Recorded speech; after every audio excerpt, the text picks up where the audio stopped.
আসানসোলের নিয়ামতপুর এলাকার পেশাগত মেকআপ আর্টিস্ট। আজ আমি বাংলা সিরিয়াল এবং সিনেমার অভিনেতা সুমন চৌধুরীর ওপর ভগবান শ্রীরাম এবং সীতামাতার দুই রূপই তুলে ধরেছি এবং আমি এর মাধ্যমে এই বার্তা দিতে চেয়েছি যে ভগবান শ্রীরাম এবং সীতামাতার ভিন্ন নয়, রামের মধ্যে সীতার বাস এবং সীতার মধ্যে শ্রীরামের।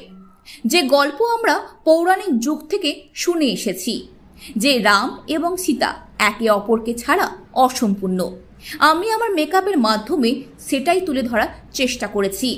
রাম সিয়া রাম এই শব্দই বুঝিয়ে দেয় যে শ্রীরাম অসম্পূর্ণ সীতা ছাড়া এবং সীতাও অসম্পূর্ণ শ্রীরামকে ছাড়া।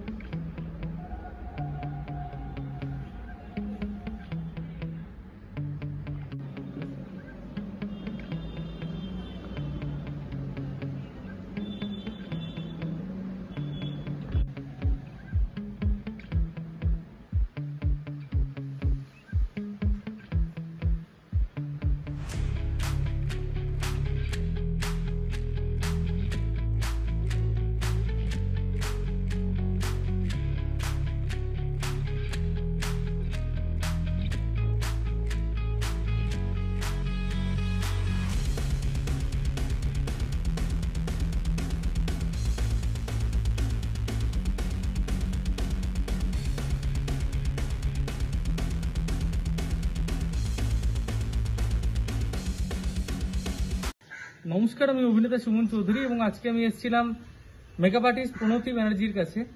তো উনি আজকে যে লুকটা করেছেন বা যে মেকআপের কন্টেন্টটা উনি আজকে করেছেন, যার জন্য উনি আমাকে আজকে ডেকেছেন, যে উনি রাম এবং সীতা দুই লুকই আমার উপর করেছেন। অর্থাৎ তিনি এই কনসেপ্টের মাধ্যমে বা শুটের মাধ্যমে এটা বোঝাতে চেয়েছেন যে রামের মধ্যেই সীতার বাস এবং সীতার মধ্যেই রামের বাস। তো অদ্ভুত একটি সুন্দর কনসেপ্ট, আমার খুবই ভালো লেগেছিল, তাই আজকে আমি এসেছিলাম দিদির কাছে। Thank you so much.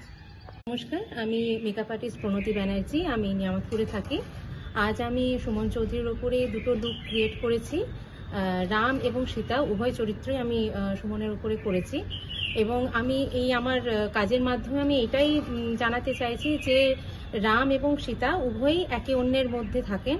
রামের মধ্যে সীতা এবং সীতার মধ্যে রাম আছেন, যেটা আমরা পৌরাণিক কাহিনী থেকেই জেনে আসছি যে রামের মধ্যে সীতার বাস এবং সীতার মধ্যেই রামের বাস। তো সেটাই আমি আমার কাজের মাধ্যমে সবারই সামনে আনার চেষ্টা করেছি। ধন্যবাদ।